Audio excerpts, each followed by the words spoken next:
Mark 9வது அதிகாரத்தின் 27வது வசனத்தை வாசிக்க கேட்கலாம். இயேசு அவன் கையை பிடித்து அவனை தூக்கினார்.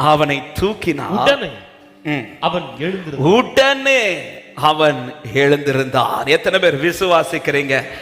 சிறு வயதிலிருந்தே இந்த பிரச்சனையோடு இருந்த இந்த வாலிபனை பைபிள் சொல்லுது, அவர் கை பிடிச்சு அப்படி தூக்குனதும், ஆமை எத்தனை வருஷம் எழும்ப முடியாம இருந்தாலும் அத்தனை வருஷம் இனி எடுக்கல, உடனே ஒரு தேவ பிள்ளை இந்த காரியத்துல உறுதியா இருங்க. நான் விழுந்த இடத்துல என் கை பிடிக்கவும், என்னை தூக்கி எடுக்கவும், என்னை நிறுத்தவும் எனக்காய் ஒருவர் இருக்கிறார்னு விசுவாசிக்கிறவங்க ஆமென் சொல்லுங்க பார்க்கலாம்.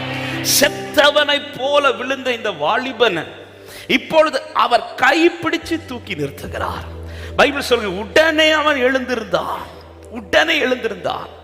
இங்க இவனை கைப்பிடிச்சு தூக்கி எழுப்புவதற்கான காரணம் என்ன?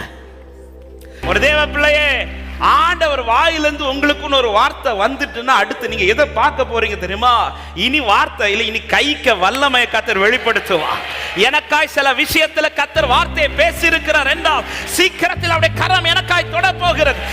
அவர் வந்து இவனை எழுப்புவதற்கு இவனிடத்தில் வெளிப்பட்ட அல்லது நம்மிடத்தில் வெளிப்பட வேண்டிய 3 காரியங்கள். அந்த 3 காரியத்தை முதல்ல சொல்லிடுறேன். 1, மாறாதிருங்கள்.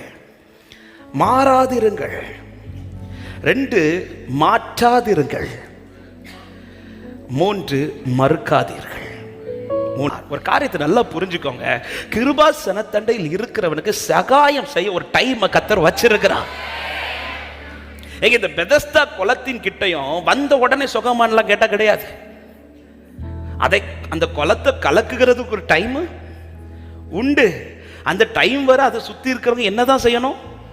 வெயிட் பண்ணணும். குளத்துக்கு பக்கத்திலே கொஞ்சம் வெயிட் பண்ணணும்னா கிருபாசனத்தண்டையில கொஞ்சம் வெயிட் பண்ணணும். ஆனா சிலருடைய வெயிட்டிங் பீரியட் கொஞ்சம் சீக்கிரமா முடிஞ்சிடும். ஆனா சிலருடைய வெயிட்டிங் பீரியட் நீளுதுனாலே அவங்களுக்கு நடந்தது அல்ல, உங்களுக்கு நடக்க போகிறது இன்னும் மகிமையானது. உங்களுக்குள்ள இருக்கிற விசுவாசத்தை மாற்றாதிருங்கள். அவர் சமூகத்தை விட்டு மாறாம இருக்கணும். அதே போல அவர் மேல வச்சிருக்கிற விசுவாசத்துல மாற்றாதிருங்கள். மாற்றம் வருதுனாலே, அசைவு வருதுனாலே ஜாக்கிரதையா இருந்து தேவ சமூகத்திலிருந்து ஆண்டவரே உங்க மேல வைக்கிற அந்த நம்பிக்கை இன்னும் என் மேல எனக்கு உறுதியாகட்டப்பா. ஹல்லேலூயா. சத்துரு அவர் மேல இருக்கிற விசுவாசத்தை போக்கடிக்க தான் காட்டை வீச பண்ணுவார். அவர் மேல இருக்கிற நம்பிக்கையில் அசைவு வரும்படியாய் தான் பல சூழ்நிலையை கொண்டு வருவார். ஆனால் ஒரு தேவ பிள்ளை உறுதியாக்க எத்தனை காட்டு வீசினாலும் நான் உறுதியா இருப்பேன்.